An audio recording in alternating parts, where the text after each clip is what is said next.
passionate about Cleveland sports? He's going in! Touchdown! Browns, Indians, Cavs, the Big Ten, and more. Cleveland is a city of champions once again! Andy and Jarid, Cleveland and beyond. A swing and a drive! To deep right! Here are your hosts, Andy Billman and Jarid Watson. And we are live on Facebook, YouTube, and Twitter. Hello and welcome, Andy and Jarid, Cleveland and beyond. He's Andy Billman, I'm Jarid Watson, and this podcast is brought to you by Waiting for Next Year. Check them out, original Cleveland sports reporting at waitingfornextyear.com. Well, as the Browns head into Dallas, the big question is, will Kareem Hunt play? He's dealing with the groin. We've got the latest on that. Hopefully the answer is yes. Yes, rather. Homecoming for Myles Garrett in his home state of Texas, but can the Browns slow down the hurry-up style of offense for the Cowboys, who will win the showdown of star running backs, Chubb or Zeke? That's the question there. Let's do a quick check. Yes, the Tribe 2020 season, it's still over. What a bummer. And we'll break that down with what happened and what is ahead for Mr. Frankie Lindor. Can't wait to talk about that, Andy. It's going to be a lot. I was in a good mood from the beginning of the read. Now I'm in a bad mood. And finally, LeBron looks to be headed to another NBA championship. I'm happy for LeBron. But first, let's do a Texas two-step to Dallas. You're 2-1. Cleveland Browns. Cleveland Browns. You got to lead off with the Browns because what happened to the Tribe is 48 hours, away. Feels like the other day. But let's not be naive, fans. We all love Cleveland and beyond. But this would be a lot of Tribe stuff. But let's get off to the Browns. So, the big story this week is this, I think. Is this a game we'll remember in December? I doubt it. Maybe if there's something exciting happens. Is this a game where you go, hey, look, we're going to really find out, about some new things on this team? No. Is this a good tester for the Browns? Yes. Is this a good moment to see what we got from 6? I think you're hearing that a lot. I think the answer to that is yes. Are we ready to see the two-back attack? Well, that's a question. I think the big thing that Jarid hit off, which I'm willing to lead off with, is will Hunt play? Before we even came on live, my partner made a really good point. He goes, do you think Hunt should play? And I kind of pondered that. It's a really good question. This is a good week. If the Browns lose, it's not going to shock a lot of people. And the season's not over because it's an NFC East team. It's a win that you can it's a loss that doesn't hurt anything. If the Browns win, the locomotive of excitement really gets into high gear. Yeah. Because this is a very good win because the Cowboys need this win, Jarid. It's still on the road. I know it's not in a normal season with COVID, but still on the road. And Jarid, let's be frank. Usually the Browns in these games usually spit the bit. So this is a good week. The Hunt story is the biggest story going in. I think they're being precautious for a reason, just because of what I just said 20 seconds ago. I don't know if you have to have this game. Well, and that's exactly what I'm thinking with Hunt too. But here's the thing: he went out there and he practiced today, right? The word was that he was pushing through injuries, and so was Denzel Ward as well. It sounds like Ward and him are both going to play. And Stefanski even said he looked pretty good.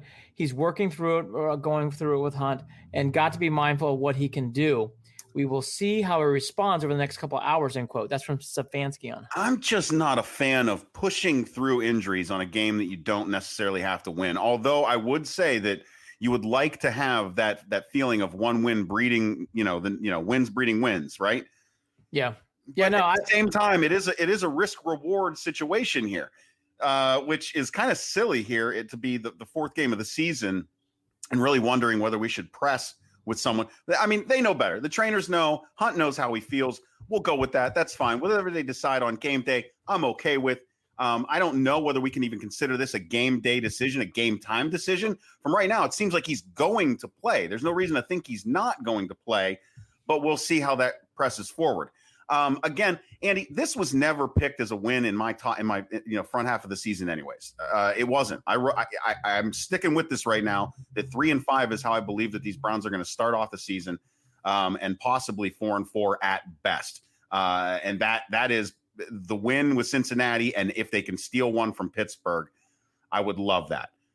I just don't have it in me to say that they're going to be able to travel to Dallas and come up with a win this week. There is nothing that secondary has shown me that makes me think that they're going to be able to stop Dallas from scoring points, that they are going to be able to withstand them as a defense. And I mean, tell me where I'm supposed to put my hopes in. Normally I would tell you my hopes are within Kareem Hunt and Nick Chubb, right? I mean, that's where we're at. But at this point, I know he's going to play, but I don't know that we can do that if Hunt's got that injury or a groin that he's dealing with. So, Andy, I'm coming into this game with low expectations, and I just do not expect them to win. I know I'm giving that away really early here in this conversation, but that is just where I am right now. I do not expect them to go and take this game in Dallas. I don't. You're gonna have to convince me that they can do it. All right, let me give you some sunshine. There we go. You got the sunshine. Bring it. If Hunt is healthy, he should play. That's my first statement. The only reason why I would stay away from this is something where the doctors say he could injure something further. If that, and by the way, that can happen in any injury, but I really think Hunt should play. 1, 2, the Chubb and Hunt machine. Fire and Ice is what I'm hearing some nicknames from people. That's a better nickname than Ken Carmen's. Go ahead. Terrible. Terrible. The one thing is that in this game that this could do is this could elevate a team and take it over. And the one thing that shouldn't be ignored is you win this game, it could be a boulder. It makes you feel very good playing Indianapolis and going to Pittsburgh. And I think those are games. Indianapolis is a winnable game. They should beat the Raiders later on in the year at home. They got to start winning these games. Now, the Cowboy game has a lot more diciness flavor because it's an NFC team. And that's the reason why it makes you – it's kind of – these games to me, I've always said this, is more of like you want to win them. You don't have to win them unless you're late in fighting for playoff games. All to be said, the Browns aren't there yet. I think the Browns need to try to win this game. If Hunt can play, he needs to play. And again, the attractiveness of this game is, Jared, if you win this game, I think it can boulder forward. And the Browns do have something that they have got to start leaning on that we all talk about. The running game can lead you to big things and champion this team to big things. And they need to start doing that. Now, this injury report of Claiborne, Tay Davis, and Greedy Williams are out. That's the big story there. Can we just say that Greedy Williams, let's just assume that he's out until he's actually in. Let's just assume this every week. Greedy Williams isn't going to play until he plays. I don't even know what we're talking about here with Greedy. I don't. What are we talking about here? What is the deal with Greedy Williams? I wouldn't expect much anyways because he didn't play well last year, but they certainly need bodies in the secondary. Well, what is he doing? What is the problem? He's just Stefanski. Here's what Stefanski said on Williams. Quote, I don't really have the medical degree to dive into it, but we're just trying to take it each day. He's doing a great job, and he's fighting to get back out there, end quote. Okay. I will just say, I watched that press conference. He did say that, and he put the right tone on it. It gritted. That was a gritting answer. That was not an easy answer for him. You can tell he's worn down by this. And I don't think he's worn down by Greedy. I think he's worn down by the situation. Because the Browns need Greedy Williams out there just for another body secondary. It's pretty obvious. I mean, look, all that to be said, they're going to get Mac Wilson back. That's a big deal. The interesting thing to me in this game is, can the Browns still win with Chubb and Dontrell Hilliard? Can the Browns win in a game where finally Mr. Mayfield, who is a Texan, comes home and plays well? He talked about this game pre-pandemic being a big game for him. I did not get that vibe this week in listening to him. I think he thinks it's a big game, yes, but you can tell because everything that's going on that it's not that same zip. It's not that same 5 or whatever else from Mayfield. Mayfield still talks to me like Jared, a guy who understands he needs to play better. I guess here's something that I think would be interesting for this team. I get the vibe the Browns are going to score points. I get the weird vibe Mayfield's going to play well. But you alluded to it. I was going to hammer it home. This defense. Can this defense slow down a team that loves to, and they've been talking about all week, running fast. They want to move quickly, a hurry-up offense. They like to go fast. And that is something that the deep at receiver, Andy. They can go anywhere with the ball. And Zeke Elliott. I mean, that's a lot of talent. I mean, this is actually the first time where we're playing, like, again, the Ravens, they have Lamar Jackson, but that's really the quarterback. And really, it was weird. Even the Ravens game, you didn't really feel the running game, even though they can really run the ball. The last two teams really, the Bengals, strangely enough, didn't really run the ball well. And Washington, Jared, if they can actually slow down Zeke Elliott, I actually can see the way the Browns win this game. Because we've seen it. If you keep passing, even with someone like Dak Prescott, I don't think it's necessarily a way to win a game. So I think the key to this game, honestly, I was going to mention this to you, can Myles Garrett continue to do the Lawrence Taylor type things on big plays, make big downs? And honestly, Jared, the run defense, which we've been at times on this podcast, and rightly so, have been hammering, can they contain Zeke Elliott? They contained Mixon. They gave nothing to the Redskins. Can they contain Zeke? I think if they can, I'll be honest with you, the script reads like the script reads. The Dallas Cowboy defense is ranked in the bottom fourth of the league. They've had a hard time. Yeah, but Andy, I haven't seen. I mean, this is one of those opportunities that we're talking about here when it comes to Baker Mayfield.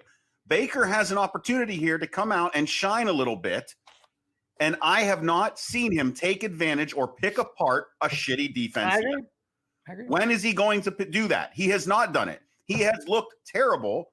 No, well, let's change that. He has not looked like he can go to that next level and do that himself. And this is a game where if they are in it, it might be required of him.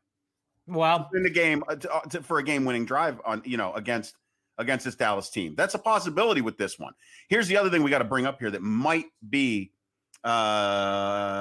something to at least have in the back of your mind, and that is the words of Jerry Jones regarding Dak Prescott that have come out over the past, was it last week? There is a lack of confidence in Dak.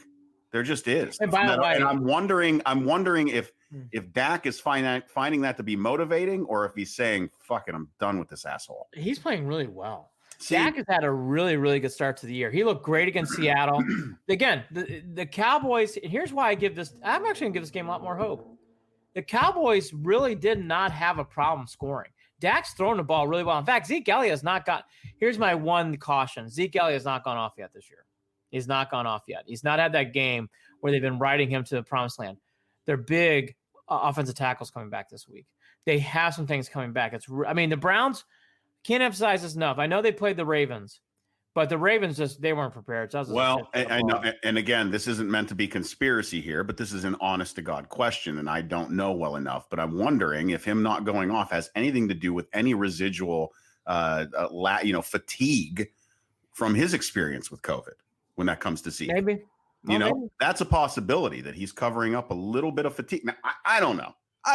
This is not Zeke Elliott. All it is something to think about. I'm not suggesting this is a conspiracy or anything. Listen, by the way, I'm exhausted with conspiracies. Can we be done with those?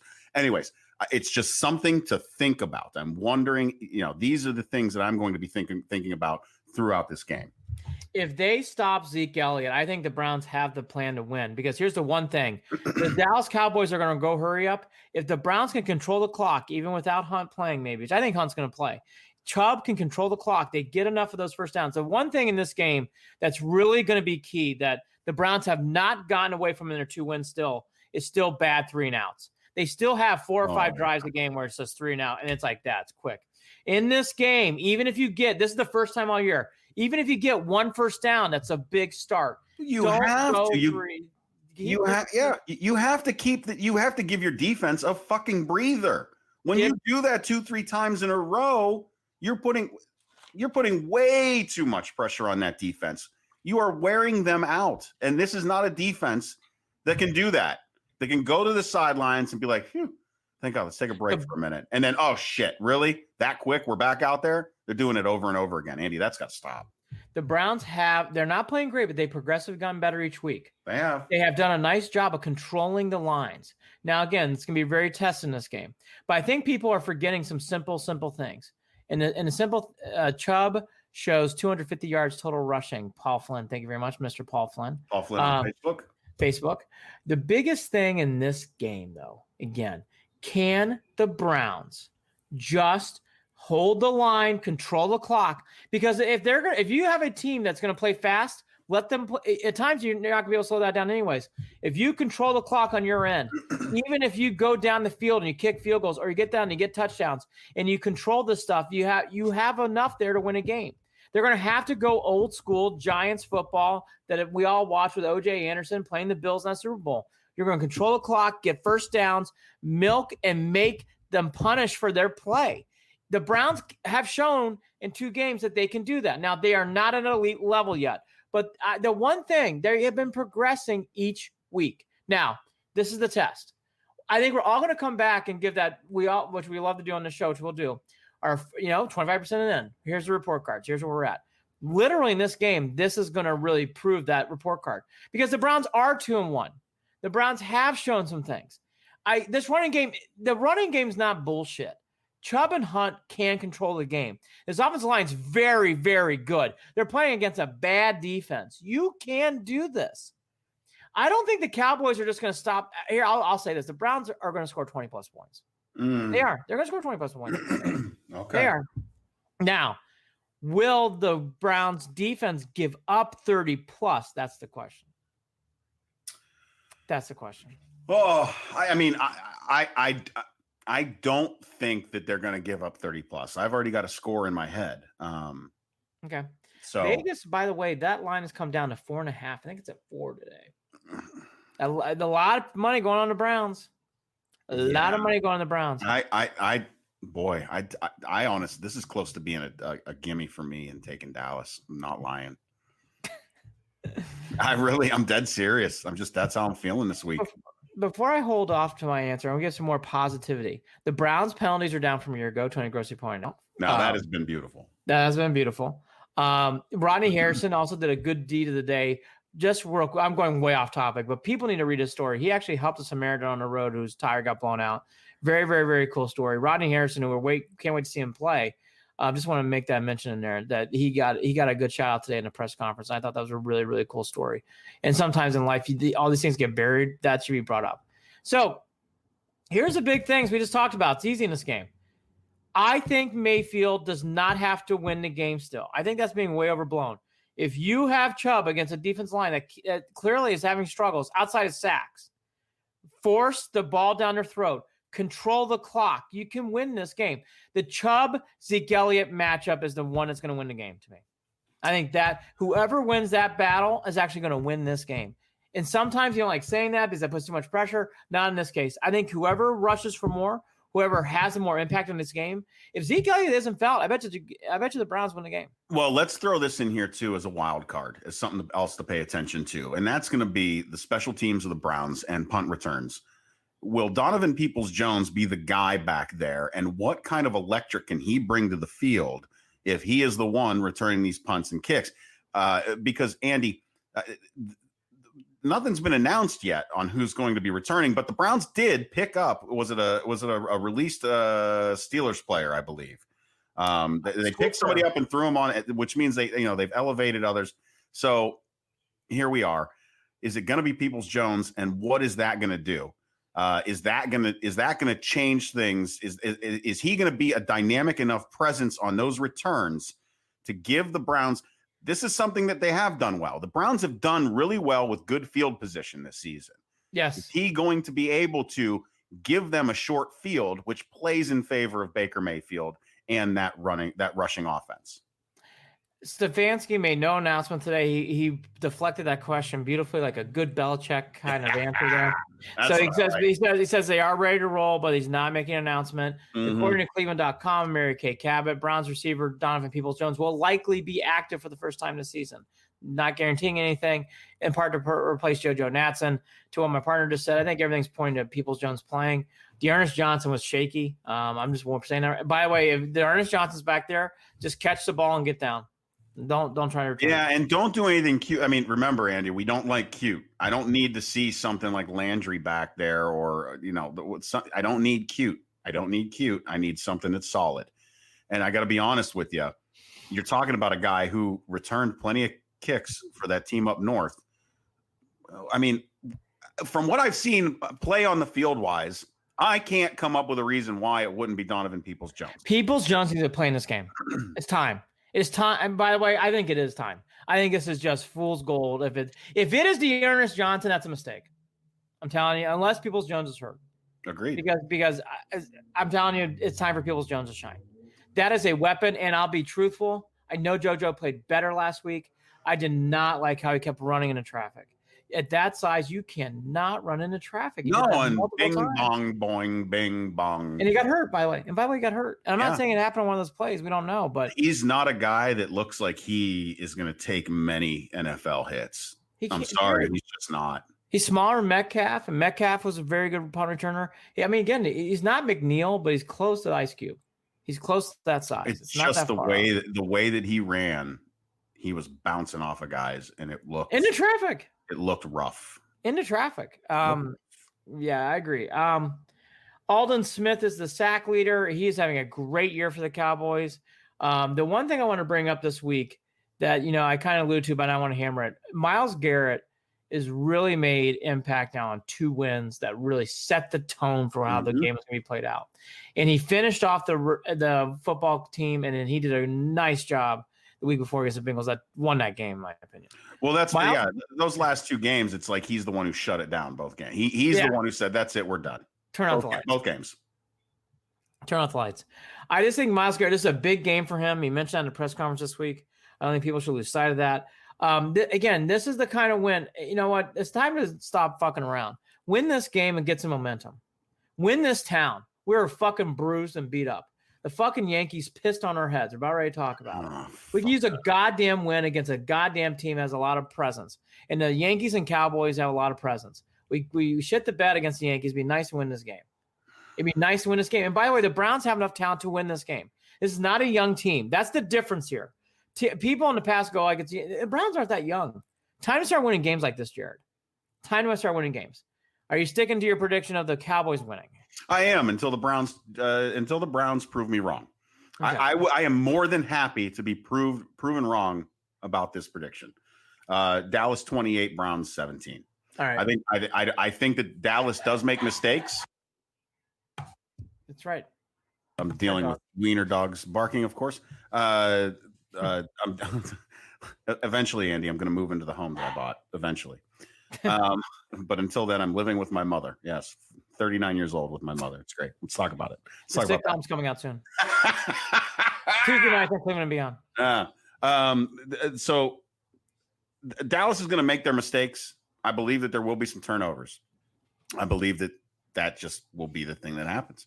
I don't think that they're going to put up 30, but I do think that they are going to beat the spread, and I think they're going to beat Cleveland pretty cleanly. I think it's going to be 28-17. I cannot believe I'm doing this. You know what? It's time. The Browns are going to win this game. This is one of the. I'm done with this. I was so. You know what? You did it. You did it. All right. The Cowboys aren't that good. McCarthy hasn't had a clean start. The Cowboys could be 0-3 in this game. They're 1-2, and everybody assumes that they're going to win. So you know what? This is a new era. If I believe in this analytics stuff, it's time. The Browns actually control the clock. The Browns do enough in this game. Zeke Elliott does not go off. He has not looked the same all year. Why would that change today? The Cowboys defense stinks. You know what? And Myles Garrett's going to make another good play to win this game. They're going to win 31-28. They're going to control the clock. The Cowboys will do a rush late. And I think Mayfield will actually play calm, and he keeps improving, and he keeps talking like he's going to improve. So if I got to start believing in this, I will be the one to carry the champion. No one fucking believes the Browns are going to win this week. Fine, I will. The Browns are going to win 31-28. It's enough of this shit. From all these people, including my partner who I love, it's enough. The Browns are going to win this game. It's time to start proving things, start taking this thing over. I can't take this anymore. This is more of a passion pick. I can't do another show with things going bad, which we're about ready to do with the fucking Indians. Time to win this game. Chubb's going to have a great day. He's going to do big things. You know what? The Browns have shown enough growth where I think they'll make a big incremental growth, then they'll beat the Cowboys. The Dallas Stadium, even if it wasn't a COVID year, is not an intimidating place to play. The Cowboys defense stinks.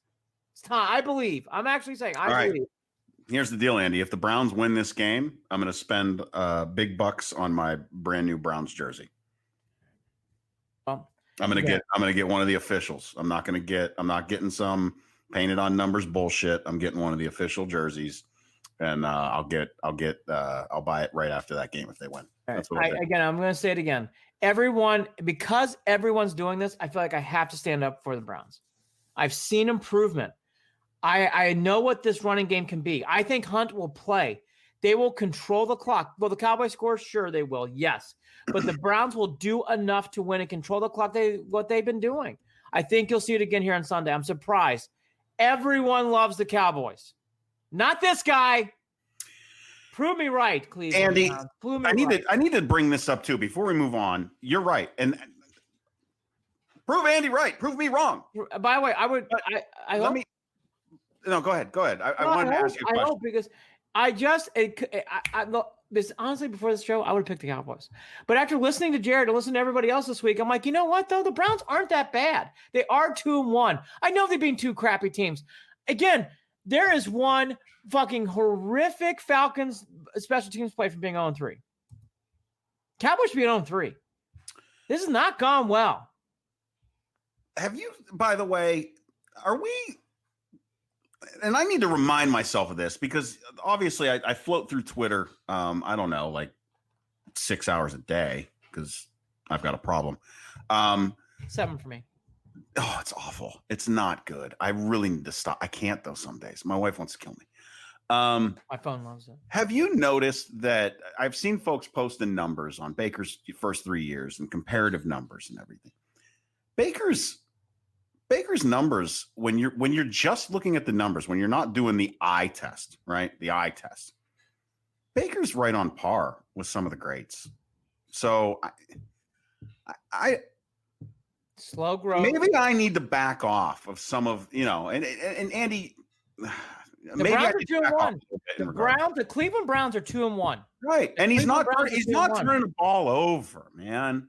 Well, last week he did not. Well, change that. But here, let's talk about the his accuracy, I guess, comparisons. His accuracy in his first 3 years. His accuracy isn't as bad as I thought it was. I think it's just that his misses are so egregious and at the worst times, at least it feels like. It's on those 3 and outs. Maybe that's the issue. He has Brett Favre syndrome, where Brett Favre once or twice a game would have terrible throws, and Mayfield's got 2 terrible throws in him a game. By the way, he admitted this week the team he rooted for growing up was the Packers. Why? Because he idolized Brett Favre. And I'm going to be honest, if you watch Baker Mayfield, Favre has a much more talented arm. Mayfield does play like Brett Favre. Yeah. For Favre, 2 or 3 times a game just has throws where it's like, what the fuck was that? And Mayfield does the same. Well, and he's not throwing. I mean, he's throwing turnovers, but it's not as brutal as Manning was. I mean, so. Yeah, I mean, look, Mayfield steadily improved. He played awful. His accuracy was terrible against the Ravens. He looked better against the Bengals. I thought he played better again against the Redskins, even though his numbers didn't show it. I thought he played much better, and he actually did a better job. And by the way, he's admitting in things he needs to improve on. If that is the mentality of Baker, I do think this will come together. I said this on the last podcast. He is slowly getting better. I think that's good for him and good for this team. We all want instant success. I do too, but I think it's better for this team to slowly, gradually get it. And again, the Browns are 2-1. The Cowboys are 1-2. And this whole week has been the opposite. And people in Vegas are saying I guess my prediction is like the Browns, they think the Browns are going to win. Mm-hmm. People in Vegas are saying, not me, not Jared. People in Vegas. I mean, the line has moved. Line was at 6 or 7, and now it's at 4.5. So it's amazing. We'll see. All that to be said, this is a good tester game.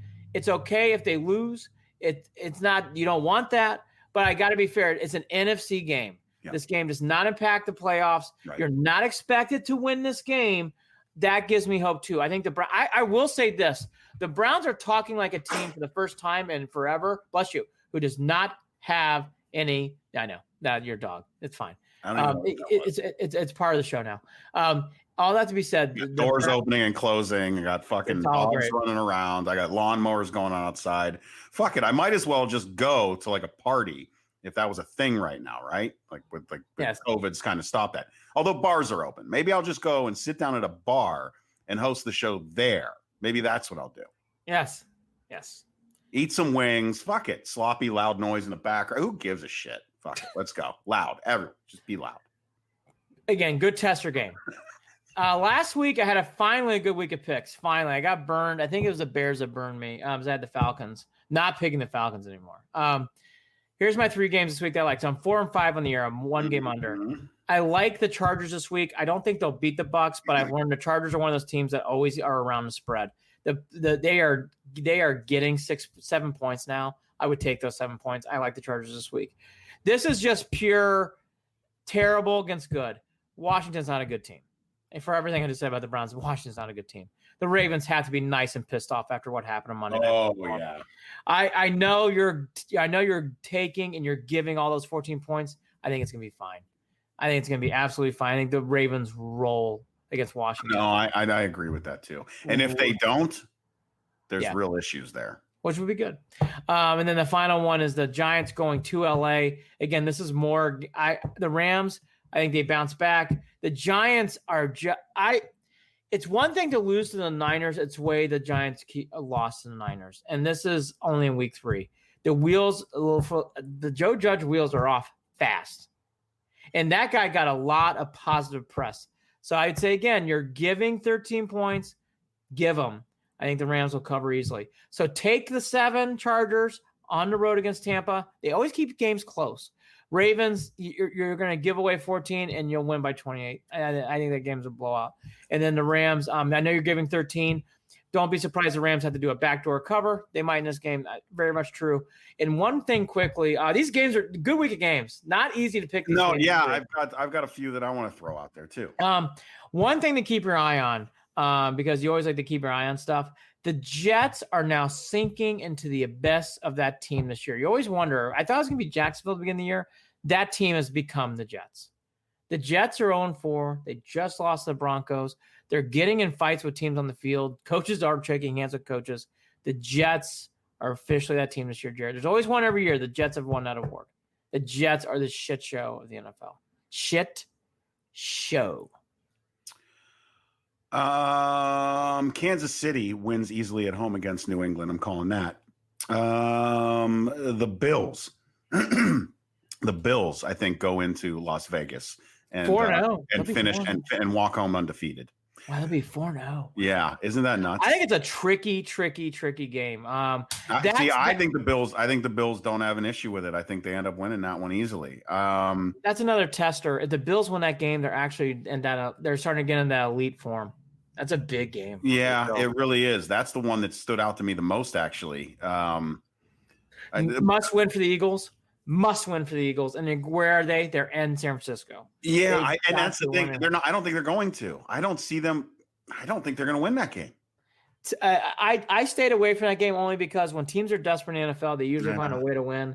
I had a hard time with that game. I really wanted to take the Niners, but I've learned in these things when a team is desperate, and the Eagles are going to be desperate, it's usually when they rise up and do something big. Falcons, the other team, the Circle, Quinn is on his way out. It's embarrassing that he's a nice man. He is not a good coach. To lose back-to-back weeks to the Cowboys, and he had a lead late at home, and he can't close it. And they had to have Nick Foles. By the way, Trubisky's days are numbered in Chicago. Foles is starting this week again. If Falcons and Quinn, he's on the clock. They're not going to be much longer. And then to the game that if you circled the beginning of the year and you had 0-3 Vikings, 0-3 Texans, I lost my house to you. That is a elimination game. You cannot go 0-4 in this league. And the Vikings or the Texans, someone's going to go 0-4. Impossible game. I'm actually going to throw Jared a curve wrench. Don't be surprised if the Patriots give everything and more, because I thought the Chiefs played that game like a playoff game against the Ravens. It's a short week. I don't think that's a give me. Cam Newton, I'm not saying I was wrong, but I was questioning whether that was going to work. Cam Newton and Bill Belichick is a marriage. That team is rocking and rolling. I think that's going to be a tough game for the Chiefs. Again, this is kind of like the Browns game. Prove me wrong. There's no prove me wrong week. I like that. Yeah. Like same. I mean, the same thing goes. Man, wouldn't you love the Titans to beat Pittsburgh too? They have COVID issues, so that will be postponed until a later date. Yeah, that's the big bummer of it.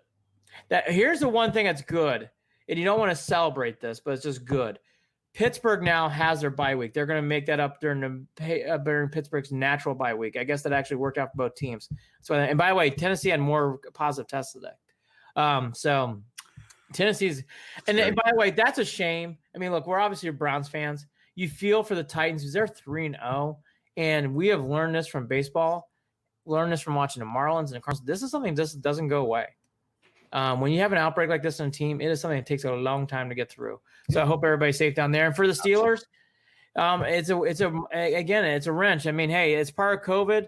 Baseball can deal with it, so can football. But to have their bye week all of a sudden on a week where they were not gearing up for it, that's they can't be thrilled about that. So prove me wrong. A lot of teams, including our own Browns, I again, coming into this podcast, I probably would have taken the Cowboys, but after listening to everyone, I'm now starting to think, like, you know what? Do I really believe in this? I do believe this more than people think. You know what? Browns win this game. Let's see what happens. The city of Cleveland and our fans, we need it.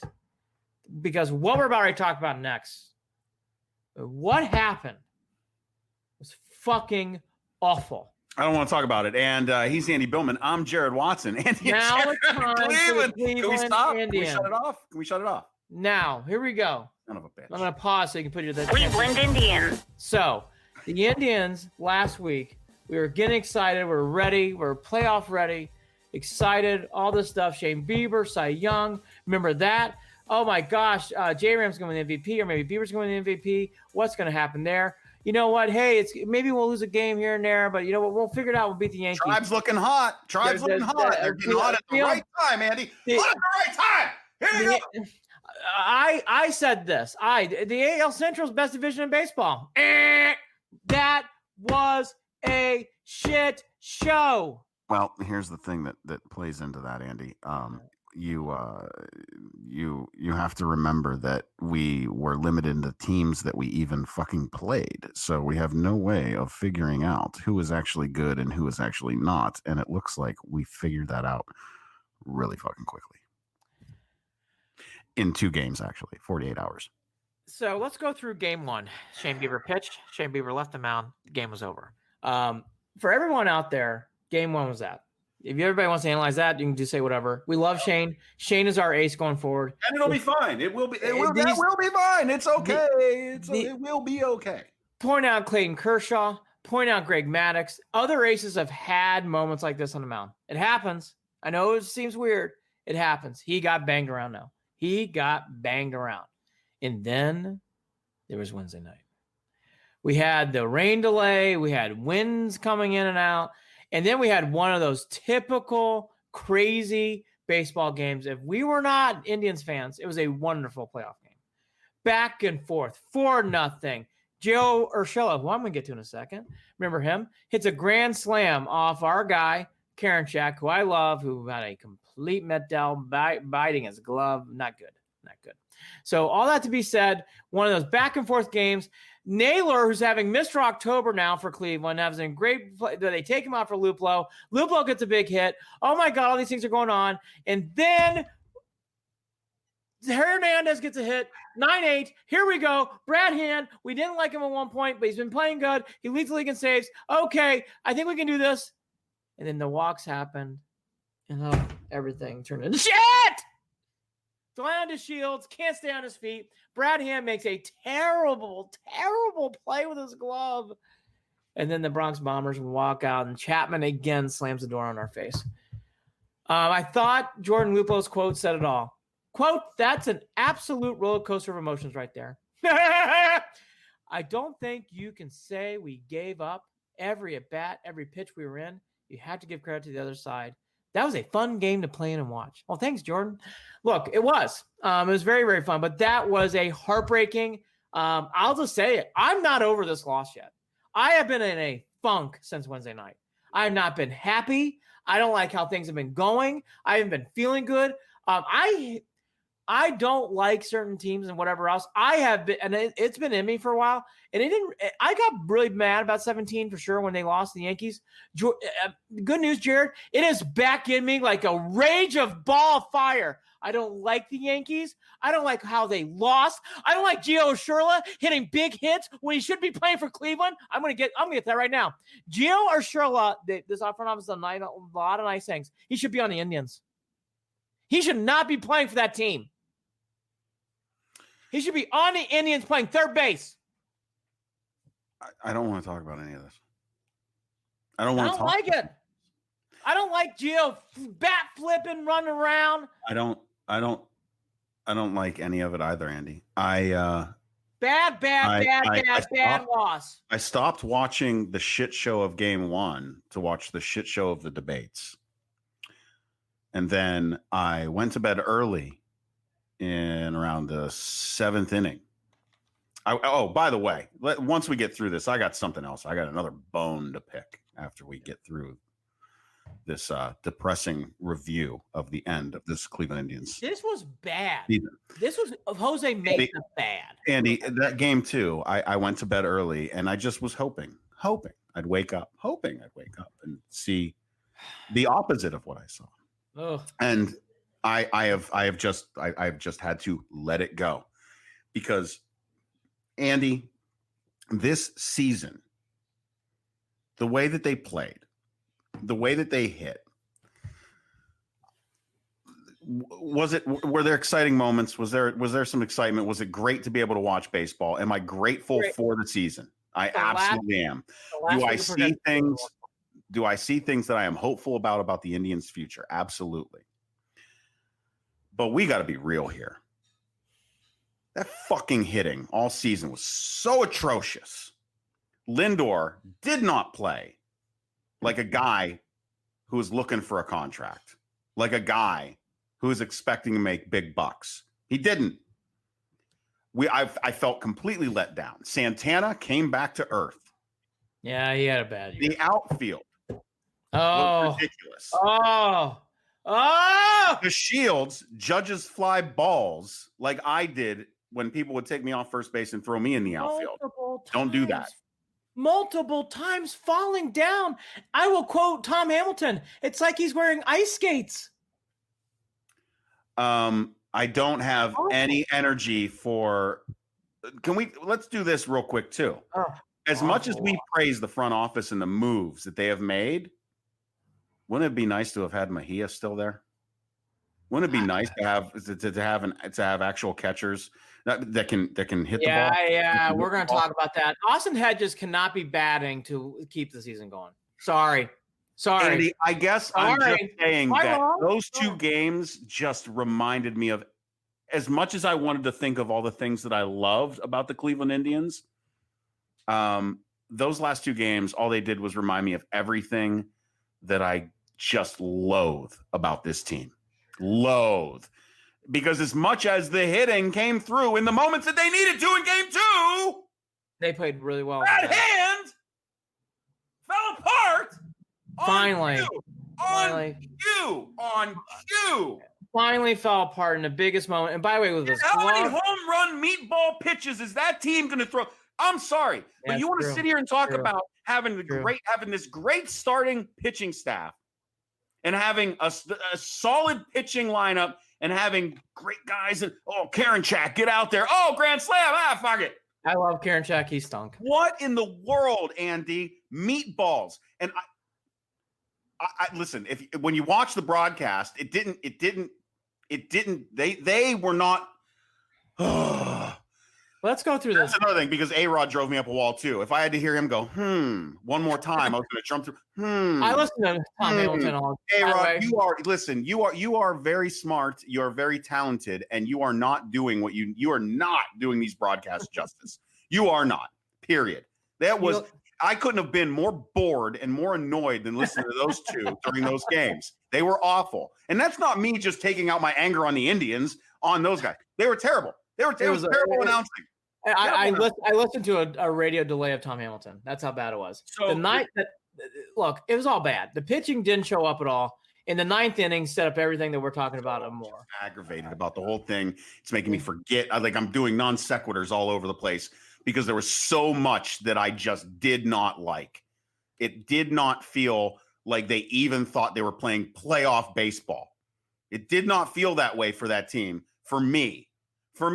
Now, maybe because you stayed up and you watched the back half of that game, it felt like playoff baseball. And maybe Luplo felt like it.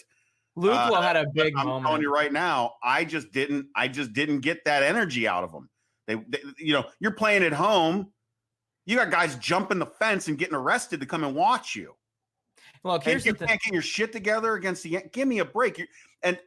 So my point at the beginning of this was, we're talking about the pitching staff. Every single one of those home runs was a ball down the middle of the plate. It was a mistake pitch. Those Yankees took advantage of every single one of them.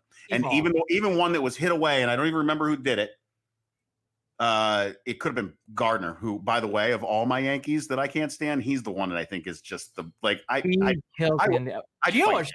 would fight him. I think I would fight Gardner if I met him. He seems like a guy that I do not want to be around. He is such a, you remember, boom, boom, boom, boom, boom, boom. You remember that shit in the dugout? He's such just a twit. I can't take it. Now, see, now I'm so pissed off. I hate this. Is why I'm glad I went to bed, because my blood is boiling. I'm sweating. I'm so angry right now over what happened in that series. Andy, put him to bed. Bring him back next year. I'm done with the Indians. Oh, by the way, we don't know what we're doing with the outfield. Oh, by the way, what's going on with Frankie Lindor? Oh, by the way, let's hope to God Tito's okay. You know, there's so much going on right now. Let's Francona's very important. I'm going to go through the 9th inning. Oh, good. Brad, you're not done. Cool. No. We're gonna. Oh, okay, wait. Yeah, let's do it. Yeah, that's great. Gio Urshela really, really annoys me, because I mentioned that before the series, and I could tell he's developed into a nice player. The Indians front office has done a very nice job, but Yandy Diaz and Gio Urshela should still be on the Indians. Yeah. These are two players that should not be playing for other teams in the playoffs. And Gio Urshela is not just a good player; he's becoming a stay-hold. He is becoming a big pillar. 9 years, dude. Was it 9 years? How long? Yeah. I mean, am I reading that right? Was it 9 years? Well, look, Gio Urshela, that was a mistake. Tom Monas on Facebook. They got good regular season pitching, but when it comes to the playoffs, their pitching was horrible. Yes, it was. By the way, on all fronts. Now, Wickren was good. He's a Boilermaker, so he's good. I want to promote him. I thought there were some other moments here and there. By the way, Phil Maydon settled that game down to points, but to Tom's point, Shane Bieber in game 1, I don't want to talk about game 1, but I'll go down that road real quickly. By the way, Sandy did nothing. I'll just say this. Sandy didn't pitch. Sandy did not make those errors. I know Sandy had a rough series. All that to be said, Sandy did not cost this team anything. Shane Bieber would have stunk with Tito, without Tito. And I like Bieber. I think he'll learn from this. I think he'll be better from this. But Bieber had points in that game to get that game settled down. And every time the Tribe would score, he'd give up 2 more in the very following inning. And Bieber's got to be better than that. Bieber has to – by the way, Bieber looks shook.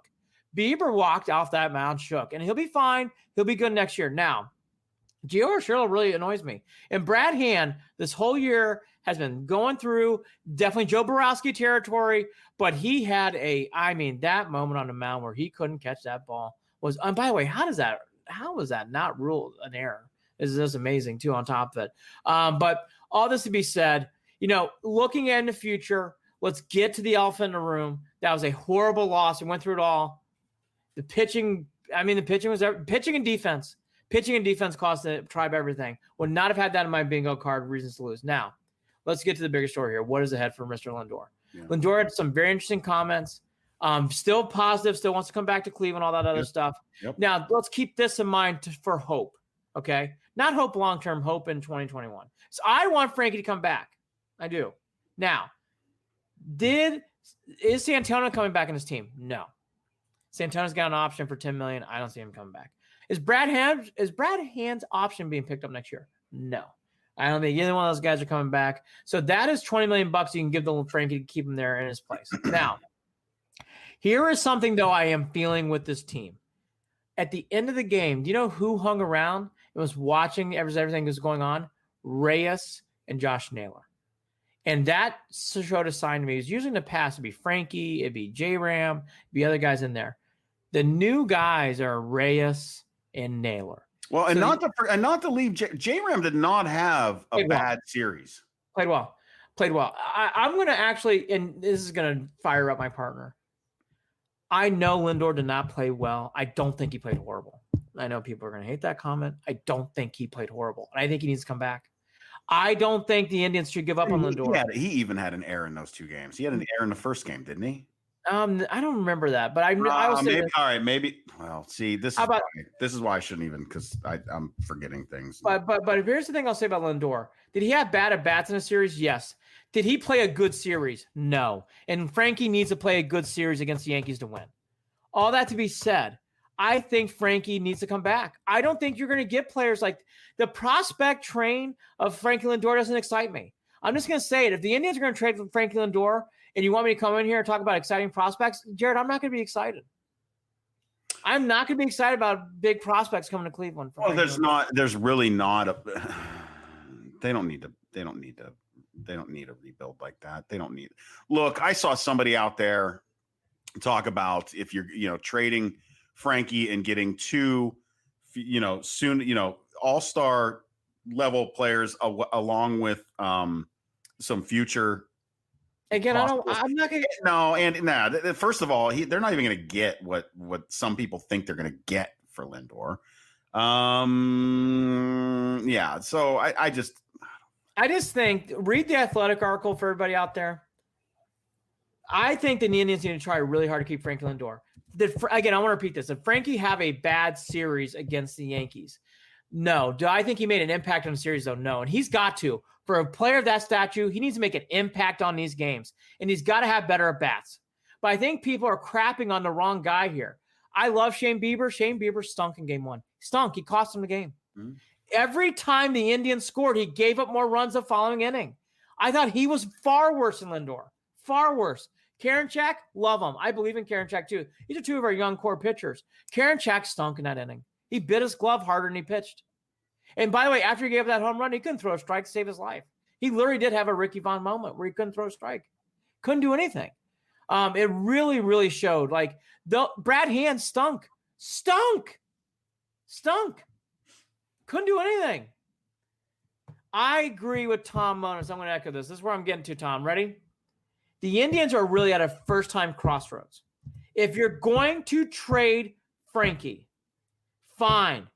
But don't tell me to get excited about Frankie being gone. If you got prospects coming into what Jared's saying, and I hear this from other people too, fine. It's all good. It's all good. But I don't want to hear from people and say like, oh, aren't you excited about these prospects? No, I'm not. The Indians need to be keeping Frankie Lindor in Cleveland and building off him. They don't want to do it. I mean, it's pretty clear. I don't think Frankie's coming back in 2021. I for the first time. And that blows my mind too, because Andy, you're talking about being excited. I've been excited. We've been excited for a decade. We've had decades of prospects, right? Yes. Now we can jump to Lindor's comments, and Lindor did make the comment of, "Look, the Dolans have spent money and they haven't spent money, and they've gotten the same result both either way." Yes, and I am not going to be mad at the Dolans. At the end of the day, I'm just not. Is it what I want? No, but I'm kind of over. Andy, I don't know. As long as the Dolans aren't on television telling me how I should feel, I'm okay. I'm okay with the Dolans, right? Just don't tell me 4 or 5 times before the season starts that I need to enjoy him while he's here. That's all. Other than that, I'm happy. I just have seen this from the Indians where here's where I'm at too. I want to see Bobby Bradley playing. I want to see Daniel Johnson playing. I want to see these guys playing. You know what? If that takes a step back to go forward in 2022, I'm now there. That is a different answer. Like, I'm tired of this. Like, DeShields is a good man. He brought some things, but that defense was so bad in the playoffs, and he showed a little bit of that in the regular season, but not like his playoff defense was horrific. Naquin, I got to be fair. I've now seen enough. I can't do the Naquin experience anymore. I can't do it. Luplow coming for a pinch hit, I can handle. Luplow playing every other day, I can't do that either. Jared, I can't do it. I can't do this stuff. Am I excited about Josh? Oh, take care. I want to see these young kids. Perez, what are we doing at catcher? Andy, what are we doing at catcher? I'll tell you right now, 2021 for the Indians, I think it's going to be a sidestep to a step backwards to get better because I want to start seeing these younger players playing. And that's why, even though I think it's wrong, they're not going to keep Frankie. I think they're going to trade him. I think they're going to get more prospects because if you watched and you saw that, and by the way, the Indians almost snaked their way through game 3. And my gut tells me, please Zach on the mound. And knowing what I know, I think the Indians would have figured out a way to keep that game competitive too. Now, is Frankie leaving for a big long-term contract? Or is he taking a 1 year? Well, he has 1 more year of arbitration. Oh, shoot, never mind. Ignore. Yeah, sorry. But that's what he meant. Okay. No, it's okay. This is the last year of arbitration. And after that, he's a total free agent, and it's done. I just don't see the Indians. Indians will keep him. I don't think they're going to keep him all. And again, the Indians are really in that fork in the road moment. And so what I see, Bobby Bradley needs to start playing. That's my point. I apologize. Let me rephrase that question. what team is going to give the Indians what they want for that 1 year? Well, that's a different question. And by the way, it's trickier because of COVID and the baseball economics. Will a team really want to pay for that contract and then trade for him? I don't know. Do the Indians end up getting stuck with him because they don't get what they want? See, the Indians need to. I'm going to answer this way. If I'm Antonetti, I'm working. I'm saying goodbye to Hand. Goodbye to. By the way, Santana had a fantastic 2019 and was a big part of the 15-16. I don't want to shit on him too much. No. He just did not play well. Sorry, he did not play well. So he's got to go because Bradley's ready to go. Time to go. But I would tell Frankie, we need a leader because the Indians will not have a face of this organization. I've actually come to that conclusion too. Your face is Shane Bieber. I don't know if he's going to lead you. Frankie can lead this team. I think Jose can lead this team. But you could really use a Frankie and Jose tandem to get this team to a place where it's going to go. Because Jose and it's basically Jose and the Indians. With Josh Naylor, who looked exciting. I do like Josh Naylor. I do like Reyes too. I like Reyes. But again, the Indians, if you lose Frankie, you are going to a place of 500 or probably a little less, if I'm being honest. Right, and we've talked about that. We've talked about it, Andy. I just think the Indians keep Frankie and re-sign him to a long-term deal. That's what I would do. You're going to lose the Hand money. You're going to lose the Santana money. Keep Frankie in there and then build around those key parts for a couple more years. Do it. The Indians are not going to do that. Frankie has decided through these comments in The Athletic and through other media outlets, he is not going to give a hometown discount. He made that pretty clear to me in that article.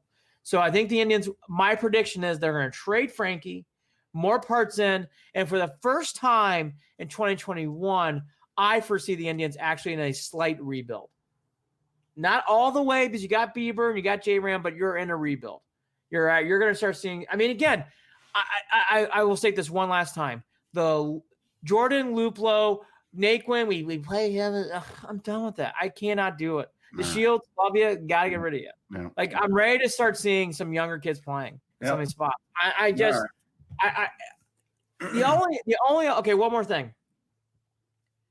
And here's another one. I would love to keep Hernandez. I really liked him.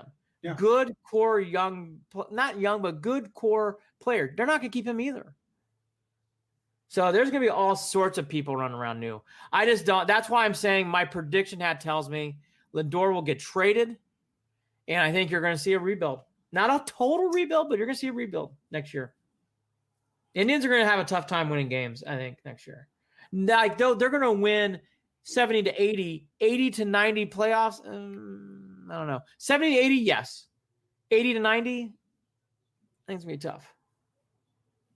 Would you keep... He's Andy Billman. I'm Jared. Oh, wait, we got more. I got more. Look, we're not done. I'm so I have been up. I just feel like I'm just getting Wednesday. it. Left, boom, right, boom, left, boom. Right. Okay. It's just, you thought it was over after they lost those two games? No. I have been pissed. Clearly. I have been pissed. Anyways, by the way, Samantha Bunton is a great follow on Twitter. She really knows baseball well, and it's awesome. Love Samantha Bunton. She works for NBC. Great follow. My from time to time text with her about baseball. She's so funny. Anyways, last thought. I'm gonna follow. She's a great follow. I'm surprised they don't already. Francona, we all hope he's well. We all hope he's doing much better and has a great offseason. I want to repeat this. There was no Brad Mills. There was no hitting coach Van Berkeley, and several other members of the Indian staff had to leave because of COVID reasons. Sandy was in an impossible spot. Do I think Sandy had a managerial place where he's going to take this next step and become this grand, like, the torch is being passed nicely? No. I do. I'm sorry. I think Sandy's getting hit way too hard. What the fuck would anybody else do with seeing Cookie Carrasco implode the way he did in the fourth inning? I think Francona brings in. Okay, Tom Mona says, no, I finally got Tom Mona's on my opposite side. Let me explain to me, Tom on Facebook. Let me explain to you why. In the fourth inning with Cookie Carrasco, I would have done the same thing. We saw this from Cookie this year. When Cookie started to unravel, it unraveled quickly. So they brought in Karinchak. Karinchak's your guy. You're trying to get a strikeout. It just didn't work out. Okay? Would I have put in Jordan Lupo? Yeah, Fuck no. But you know what? It worked out. Lupo got the biggest hit in the game and tied it up. So I saw things from Sandy. Look, I don't think pulling Cookie was the absolute right move. I thought it was too. I'm sorry. Not at all. Tom Monas hates me now. Oh, Tom, come on back. Now look. Do I think Sandy's going to be a great manager? No.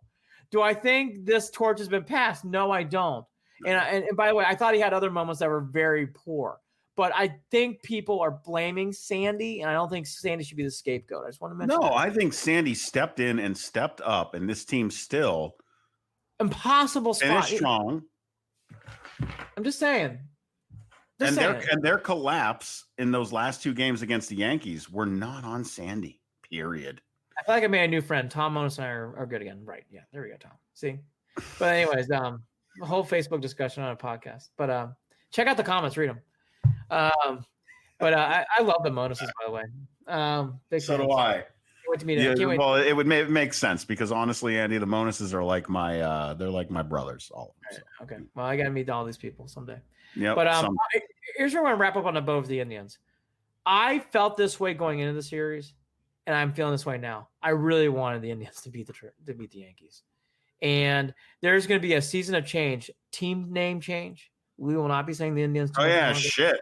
All of this, that's the funny thing is that I wasn't even thinking about it. I forgot. The season of change is coming. I would not be surprised if Francona debates about coming back because of his health.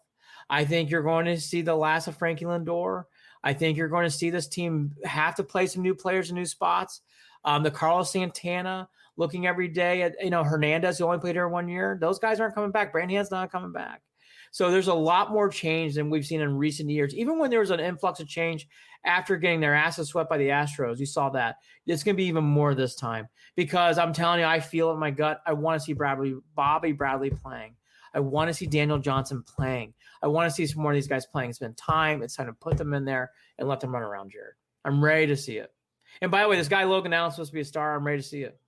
Let's see it. You're going to see Jose at second, Logan at third, and I don't know who at short. Maybe one of those guys we got over from the Padres. Those days are coming. Fuck it, let's roll. Let's go. Last thought. This is how bummed out I am. I love baseball, and I've actually been in the baseball playoffs. I have not been able to watch a game since. I kind of watched the Dodgers game. That's it. I will be back tonight. I want to see what the Padres do.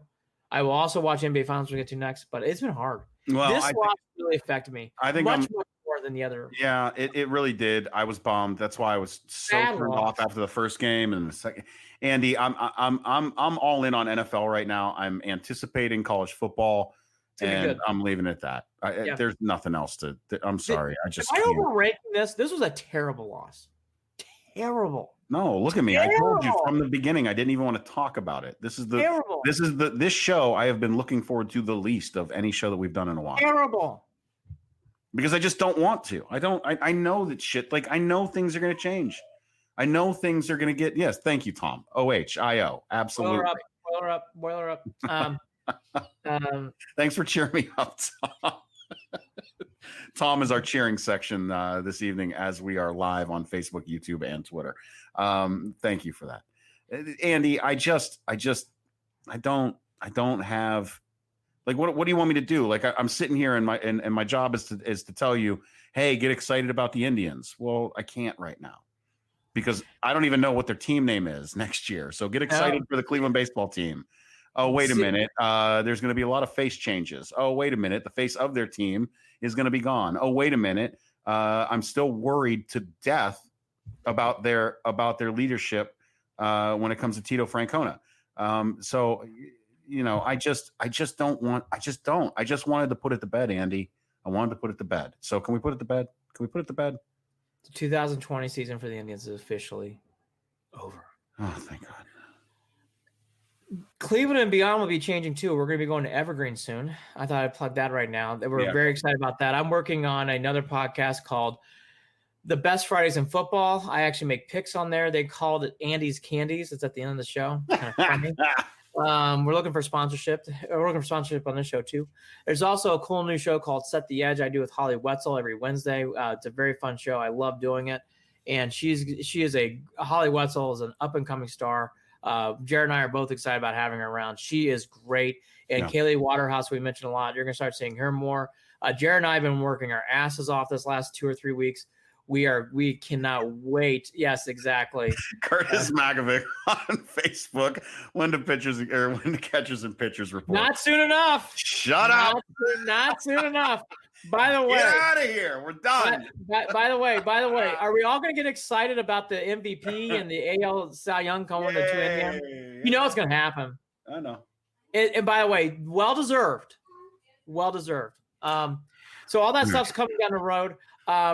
Curtis, yes, smiley face emoji, big time. So please check out Set the Edge. We're going to be going to, by the way, something else that we're going to be doing. I think Sunday nights now we're going to do beyond after the Browns games now. Yeah, so we're going to be doing the live shows after Browns games on Sunday nights. That's the goal. Yeah, because we've noticed that maybe we'll adjust when there's we've only got one more Thursday game. Is that all we have this season? No, we're done.